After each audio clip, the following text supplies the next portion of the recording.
এক দফা এক দাবি মমতার পদত্যাগ, এই স্লোগানে বাংলাদেশের কোলঘেঁষা কলকাতা থেকে শুরু হয়ে এখন ভারতের অন্যান্য রাজ্যেও। বাংলাদেশের ছাত্র জনতার নজিরবিহীন আন্দোলনে যেভাবে শেখ হাসিনার সরকারের পতন ঘটে, এখন পশ্চিমবঙ্গেও লেগেছে সেই হাওয়া। অনেকেই বলছেন ছাত্র জনতার হাতেই শেখ হাসিনার মতো পতন হতে পারে মুখ্যমন্ত্রী মমতার। উনি নিজের শাসন চালাচ্ছেন, শাসকের শাসন চলছে।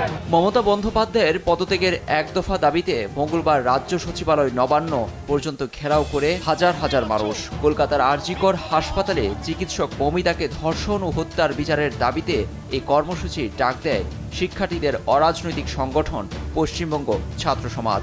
তাদের রুখতে পুলিশের পাশাপাশি অন্যান্য বাহিনীকেও অ্যাকশনের নির্দেশ দেওয়া হয়। জলকামান